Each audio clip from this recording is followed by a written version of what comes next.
Bienvenidos a la serie de las disciplinas espirituales.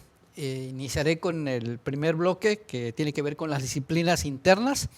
Y dentro de estas disciplinas internas les hablaré hoy sobre la oración. Quizás deba de comenzar con la pregunta, ¿qué es orar? Comúnmente nos han enseñado que la oración es hablar con Dios, pero realmente en la esencia es solamente hablar con Dios. En los evangelios existen cerca de 70 referencias al tema de la oración en la vida de Jesús. Tiene que ver con las veces en las que Jesús oró, cuando también inclusive enseñó en relación a la oración. En casi la totalidad de las referencias, la palabra griega que se utiliza para hablar de oración es una palabra compuesta. El término es proseujomai. Inicia con la primera parte de la palabra pros, que es una preposición, es decir, es una palabra que se antepone a otra y que denota enfáticamente un sentido de dirección, hacia, orientado a, dirigido a. Y la segunda parte de la palabra, eujomai, que es la voz media de un verbo primitivo que significa desear. De manera entonces que el concepto básico de la oración tiene que ver más bien con el deseo del corazón que con una expresión simple de los labios, de las palabras. Es decir, la oración es más que información. Cuando nosotros oramos no le estamos diciendo a Dios o informando a Dios acerca de nuestra situación o de nuestra condición de vida o de la condición de nuestro corazón. Más bien estamos abriendo nuestro corazón al sentir de Dios, a la gracia de Dios, a la exploración de Dios, para que realmente pueda haber una comunicación estrecha con ese Dios verdadero. Cuando observamos la vida de oración del Señor Jesucristo, encontramos que Él en su diario vivir fue mucho más allá de hablar con Dios. Tan fuerte era la vida de oración de Jesús que cuando los discípulos estuvieron observando esa calidad de comunión con Dios, ellos también desearon, anhelaron mantener ese tipo de comunicación que Jesús tenía con el Padre Celestial. Y por allí, a través de la petición de ellos es que surge el Padre Nuestro, cuando ellos le dijeron: Señor, enséñanos a orar. Entonces se trata de ir más allá de transmitir solamente palabras al Señor Jesús. Quiero referirme en primer lugar a los tiempos de oración de Jesús. Él va a servirnos como modelos para enriquecer nuestra vida de oración. Jesús acostumbraba a orar muy de madrugada. San Marcos registra esto en el capítulo 1, versículo 35, cuando dice: levantándose muy de mañana, siendo aún muy oscuro, salió y se fue a un lugar desierto y allí oraba. Esto de alguna manera se relaciona con el libro de los Salmos, donde el salmista en varias ocasiones él expresa que buscaba a Dios de madrugada. Los que han llegado a explorar este campo de la oración y han hecho de la oración de la mañana o del tiempo de la mañana una búsqueda al Señor, han testificado que se trata del momento donde estamos como más receptivos, todavía estamos como tranquilos antes de iniciar nuestras actividades, y por esa razón se llega a una conexión muy, muy profunda. Lo segundo también que indica el buscar a Dios muy de mañana es la prioridad que podamos darle nosotros en la vida o en los quehaceres del día a la presencia de Dios. Entonces valdría la pena considerar esto muy, muy de mañana. No sé cuál sea la actitud suya en esa búsqueda, si realmente tiene una prioridad o es algo secundario. En segundo lugar, Jesús también solía orar después de jornadas fuertes de trabajo, de intensa labor.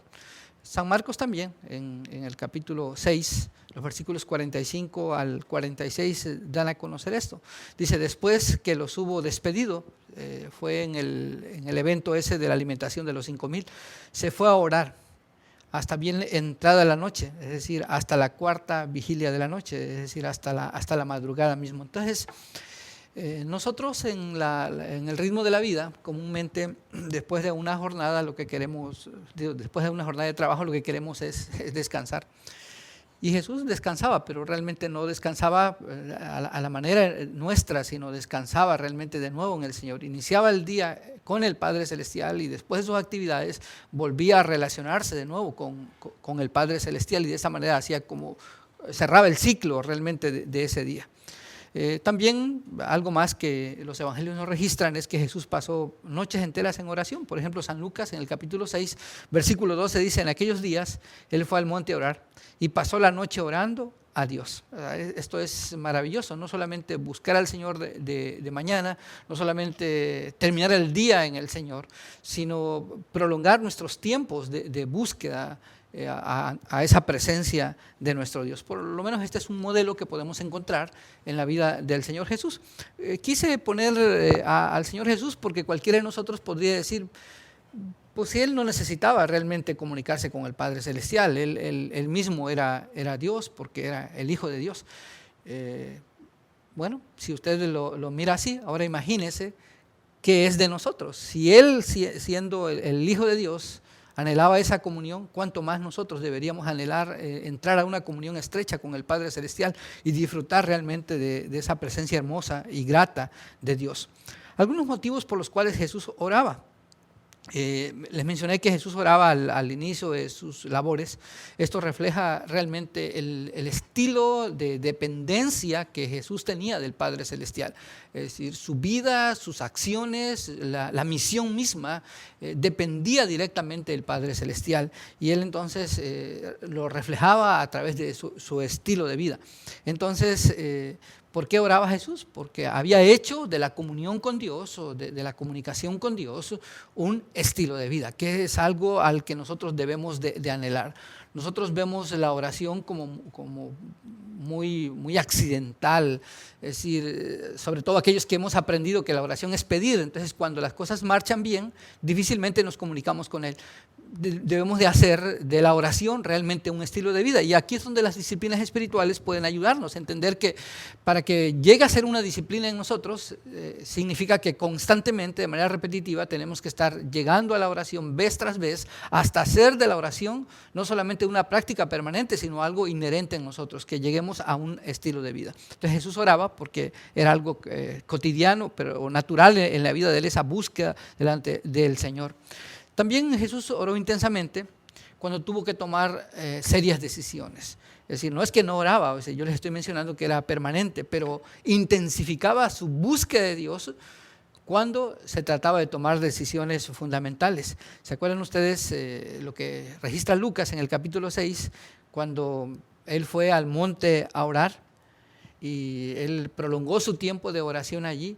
E inmediatamente después de ese tiempo de oración, de esos días de oración que pasó en comunión con el Padre Celestial, regresando, Él escogió a sus discípulos. Esta era una decisión fundamental de vida. Entonces podemos distinguir nosotros actos únicos en la vida de Jesús. Hay otro acto que valdría la pena pudiéramos nosotros tener en mente cuando Jesús se aproxima a su muerte y Él lleva a sus discípulos más cercanos a orar al monte Getsemaní. Es una de las oraciones finales en el ministerio de Jesús. Él está orando, está preparándose porque viene un momento muy, muy difícil. Nosotros nos atrevemos a enfrentar los momentos de la vida sin preparación espiritual. Y cuando ya estamos en la crisis, cuando ya estamos en la angustia, como la persona que está como un náufrago en alta mar, es cuando comenzamos a orar como pidiendo auxilio. Pero Jesús se anticipa, entonces valdría la pena tomar en cuenta este principio. Es decir, no esperemos que el momento difícil de la vida esté presente para acudir a Dios. Mejor nos preparemos antes de tomar decisiones, antes de ir a una etapa diferente en nuestra vida. También el Señor oró por la fragilidad y la unidad de los suyos. Este es otro tipo de oración que probablemente nosotros no estamos habituados. Regularmente oramos por situaciones, pero no oramos, por ejemplo, por la familia, por nuestros hijos, para que la gracia de Dios les esté cubriendo, porque ellos se enfrentan todos los días a situaciones críticas, especialmente los niños, los jóvenes, siempre van a tener dificultad. Cuando Jesús está haciendo esta oración, está orando por sus discípulos, y Lucas dice que está orando para que la fe de ellos no falte. Y les indica esto, dice, porque Satanás los ha pedido para poder zarandearlos como a trigo. Entonces, imagínense ustedes, las acechanzas del enemigo siempre van a venir. Y otra buena razón, otro buen principio por lo cual deberíamos nosotros estar orando es por la protección de los nuestros. La protección de nuestros conocidos, de nuestra familia, de nuestros hermanos de la iglesia. Por último, cuando el Señor va al acto de salvación, también Él se prepara a través de la oración. Las cosas trascendentes solamente se logran a través de una búsqueda profunda del Señor. Yo no sé qué cosas trascendentes han llegado a su vida y cuáles seguirán llegando y cuáles vendrán. Y si de verdad nos estamos preparando para que ese acto cumpla los propósitos de Dios en nuestras vidas. Lo que la oración al final de cuentas logra hacer en el ser humano es lanzarlo a esa cumbre de la espiritualidad.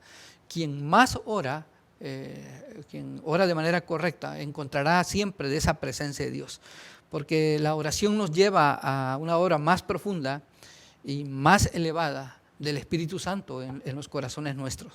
La verdadera oración crea la vida y la transforma. Nadie que no desea un cambio, una transformación de parte de Dios debería estar buscándole en oración, porque si llega a ese punto de comunión con Dios, su vida va a cambiar, porque en la oración somos transformados. La oración es como esa avenida principal que Dios usa para poder transformarnos. Cuando nosotros no estamos dispuestos a cambiar, lo más seguro es que iniciemos el proceso de oración, pero inmediatamente vamos a abandonar la vida de oración. Es decir, cuando veamos que Dios comienza a demandar más de nosotros, una entrega mayor o cambios en nuestro estilo de vida, inmediatamente quien no desea avanzar, abandona la oración. Y aquí valdría la pena revisar por qué nosotros abandonamos la oración, por qué nosotros que de alguna manera conocemos bastante de la oración, nos desanimamos. Y tal vez la respuesta que encontramos es que el enemigo es muy grande, pero muchas veces no se encuentra en la fuerza del enemigo, más bien se encuentra en la determinación nuestra. No hemos podido disciplinarnos para poder llegar a tener una vida de oración permanente. Cuando oramos, Dios de manera muy lenta y bondadosa va revelando esos lugares escondidos en nuestra vida, porque el propósito de Dios es liberarnos de esas situaciones que nos atan, que no nos permiten avanzar en esa comunión con Él. Todos los que hemos caminado con Dios hemos considerado la oración como algo importante en nuestra vida, y especialmente aquellos grandes hombres que se clasifican como personas modelos en la oración, hicieron de la oración la tarea de sus vidas, hasta que lograron hacer un estilo de vida de esta oración. Por ejemplo, el deseo que David tenía de Dios es bien importante, porque va a conectar con lo que decía acerca de Jesús al principio. En el capítulo 63 dice, de los Salmos, muy de madrugada te buscaré. Es decir, es un anhelo ferviente de querer encontrar la presencia del Señor. De la misma manera podemos nosotros encontrar el anhelo de los discípulos de querer conocer un poquito más de la presencia de Dios.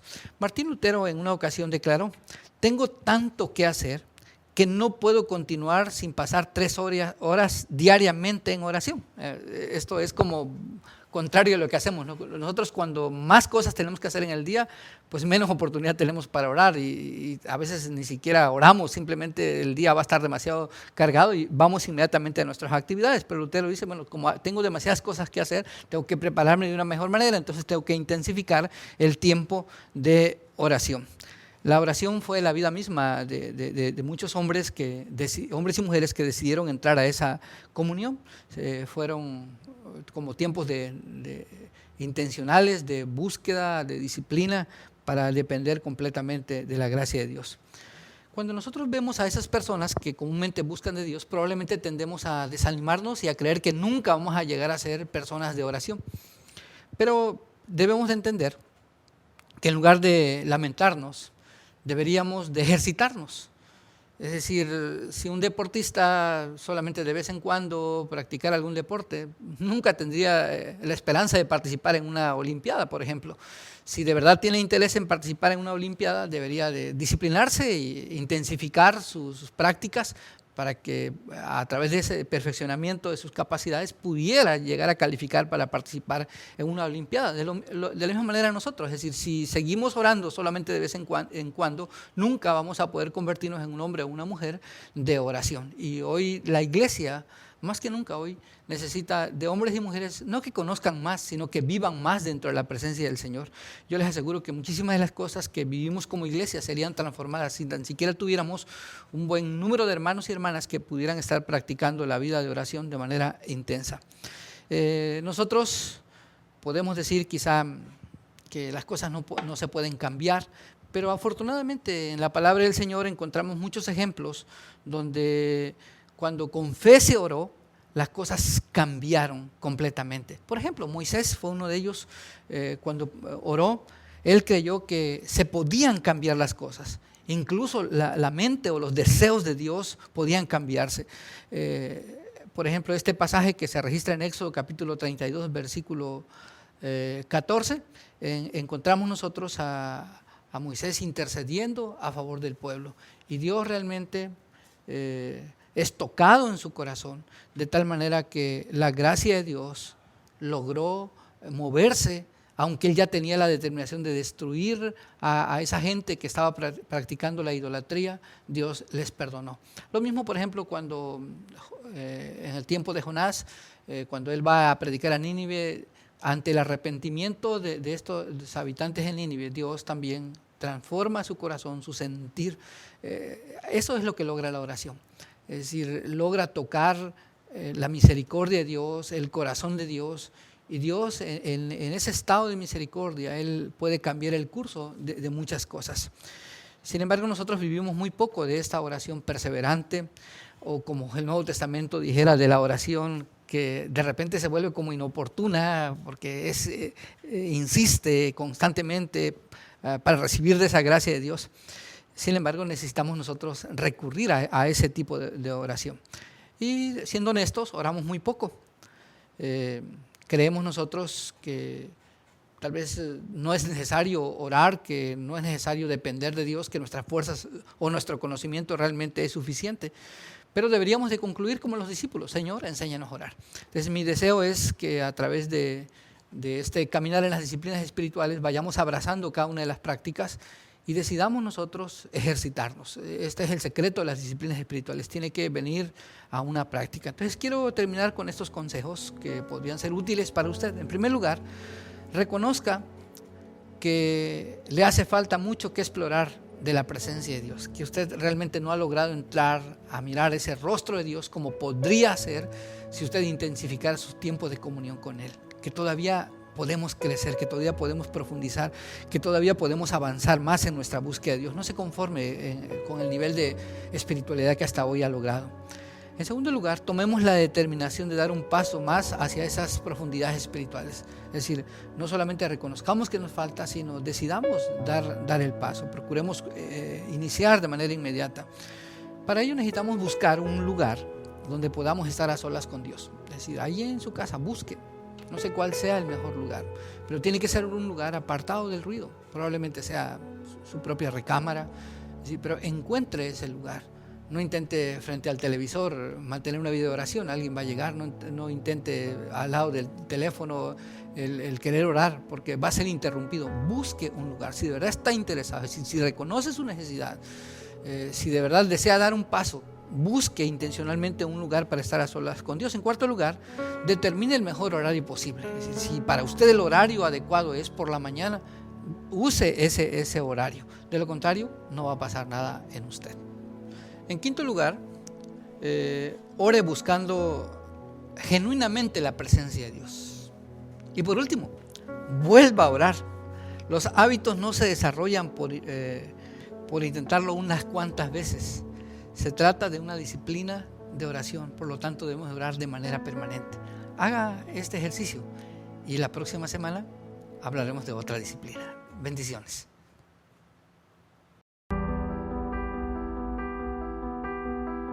Les animamos a continuar con los tiempos de oración diaria de 5 a 7 de la mañana y por las noches de 10 a 12.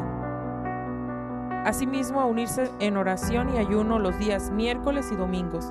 También a continuar practicando los medios de gracia de manera personal y familiar para cuidar nuestra vida espiritual.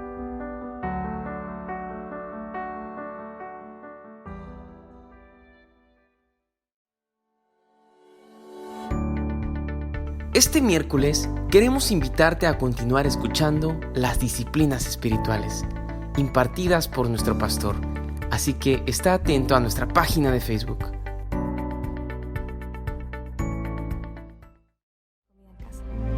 Además, este domingo en nuestro servicio en línea hablaremos de la importancia de mamá en casa, así que conéctate con nosotros en Facebook Live.